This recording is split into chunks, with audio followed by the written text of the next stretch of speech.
Bonjour, je m'appelle Olivia Christophe, je suis née à Marseille, j'habite à Marseille.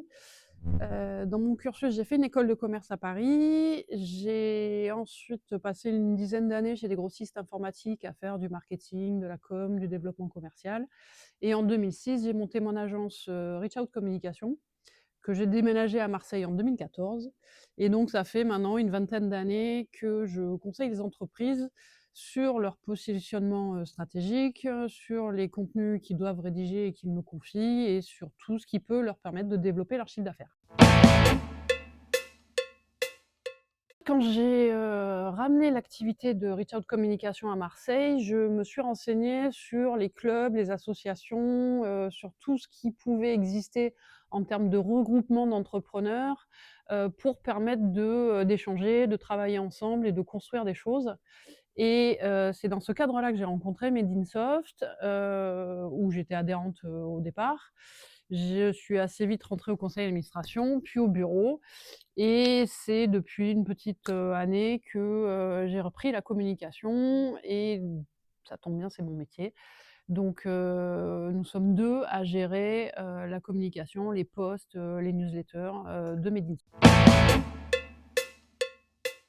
Mais surtout, au-delà du numérique, c'est l'intelligence artificielle qui est, à mon sens, est le sujet du moment. Hem, non pas parce que c'est à la mode, mais parce que ça peut devenir un véritable levier pour tous les métiers. Dans la communication notamment, clairement, si moi je me contente de rédiger des contenus, dans 1 an, j'ai plus de travail. Donc cette intelligence artificielle, elle est là pour m'aider, mais elle est là aussi pour me remettre en question et me dire: «Mais mon métier, au final, c'est quoi?» Et c'est au-delà de rédiger du contenu concernant Reach Out, c'est permettre aux entreprises de mieux se connaître et de mieux se positionner. J'écris beaucoup et j'ai publié des chroniques qui s'appellent «Chroniques du délire ordinaire», qui est disponible chez un éditeur qui s'appelle Edilivre, et c'est dans le cadre d'un engagement que j'ai par ailleurs en dehors de Medinsoft, avec une association qui est l'association des anciens des mines et de Polytechnique. Simone Veil, c'est peut-être un peu tarte à la crème, mais en matière de droits des femmes, je pense qu'elle nous a beaucoup aidés. Et c'est quelqu'un dont j'essaye de m'inspirer régulièrement, surtout vu tout ce qu'elle a traversé. Et dans une bonne logique, les films qui m'inspirent, pour rester dans le côté féministe, c'est James Bond.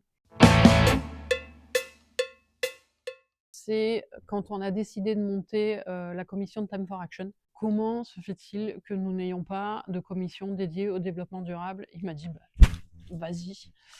Et du coup, 3 jours après, on montait la commission de Time for Action, et qui a pris une ampleur assez rapide, avec beaucoup de monde d'horizons très différents. Et là où je veux en venir avec cette anecdote, justement, c'est que Medinsoft peut être un formidable tremplin pour ceux qui ont envie de s'investir dans un sujet et qui ne se sentent pas de le faire tout seuls.